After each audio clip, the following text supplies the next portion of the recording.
Welcome back to our Wretched with our apologies in advance for this.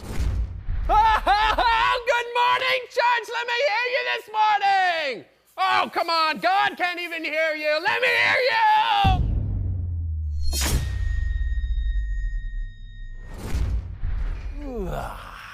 The happy, clappy preacher, which is one of the reasons why I wrote a new book called Judge Not.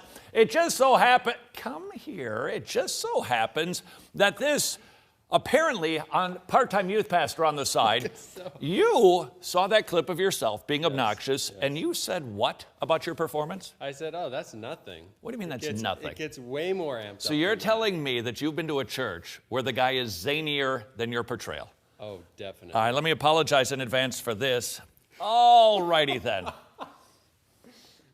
In impromptu fashion. All right, so Adrian, give us the pastor that you're thinking of who is more obnoxious than you. And don't just don't go over the top, just give it to us. I don't think I possibly can go over All right, the top. wait, hold on. Okay, give it to me. Okay, imagine what you just saw, okay? God can't even hear you, come on! Let me hear some noise in this place! Come on, I can't hear you! Okay, this side, let me hear you! Oh, no. Oh, that was weak, come on, this side! Yeah, okay, all right! So, Okay, you're gonna have to stop now. My head is gonna explode.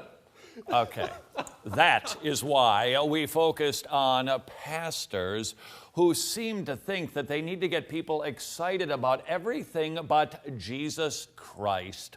One of the chapters, even my head hurt. I was starting to have veins pop from that. One of the chapters in Judge Not addresses churches that have non-Christian preaching. They talk about a lot of stuff, life lessons, tips, how-to presentations, a lot of a lot of pontificating about for whom you should be voting, etc.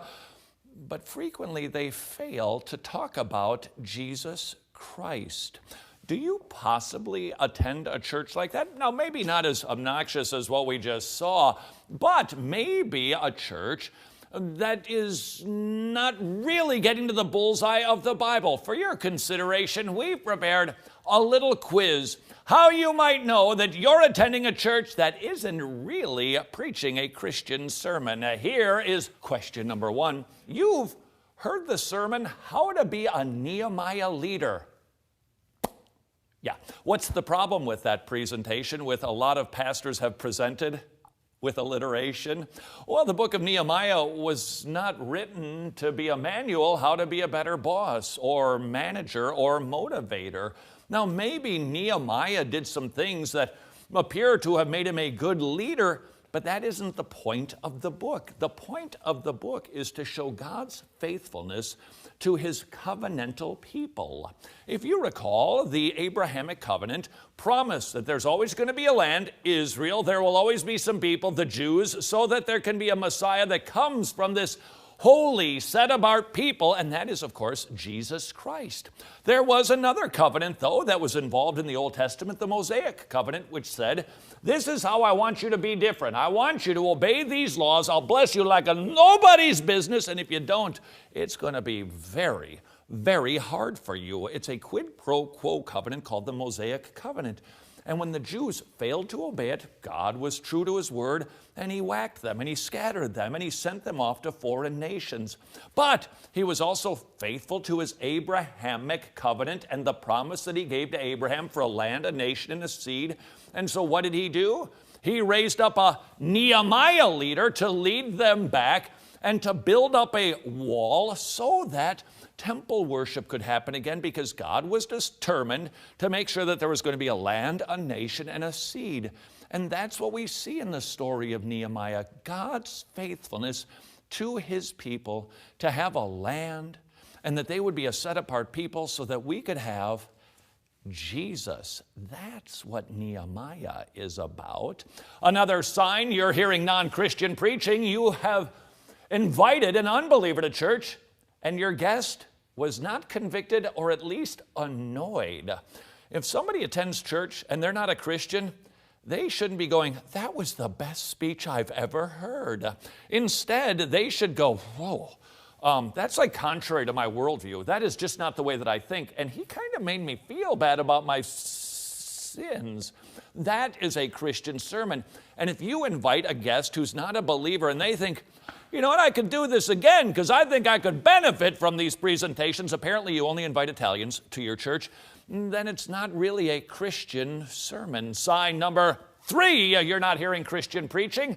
You are not growing in holiness. Granted, there could be other reasons why this is not happening, but perhaps one of the biggies is you are not hearing any preaching that is Christ-centered, that motivates, encourages, and even rebukes you to be more holy. Number 4, your fruit of the Spirit tree still produces mostly wormy fruit. There is a difference between didactic, teaching, and preaching, and the difference might be why this is happening. Let's just say a pastor delivers great information, teaches good theology. That would be called teaching, but that's not the same as preaching. Sunday morning, there is teaching combined with an element of exhortation, which elevates teaching, which is good and important, and it has its place, and there are people with the gift of teaching, but with exhortation, it makes it preaching. Have you been obeying this commandment? Have you been denying yourself? Have you been picking up your cross? That is preaching.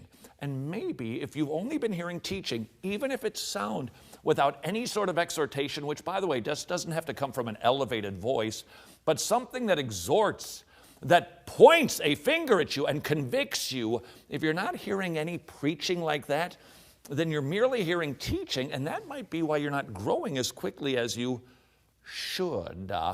Are you hearing Christian sermons? Number 5, you're not growing in your love and gratitude for God. Another sign that you're hearing something, but it's not a sermon. When a sermon is done, now, not every single sermon has to end with everybody on their feet going, we love God more. But ultimately, it should lead us to that. Why do I say not every sermon? Well, there can be some reasons why the pastor needs to deliver a specific exhortation, the life of the church, etc. But overall, a sermon should cause us to think more highly of God than when we first entered into the church. And if that isn't happening, then maybe you're not hearing sermons, you're just hearing speeches. And finally, another sign. Number 6, you have little or no desire to evangelize. When you see the cross, how can you help but speak about that which you have seen and heard? Oh, maybe because you're never seeing it or hearing it because you're not hearing sermons, you're hearing a speech, or you're hearing this guy. Oh, you people, and you're whining. You look like an infant. I want more Bible studies. I want to go deeper. I'm sure that there's a church out there where they think it's just for believers, where they preach the doctrines of grace. But if you want to stay in my church, you need to put a plug in it.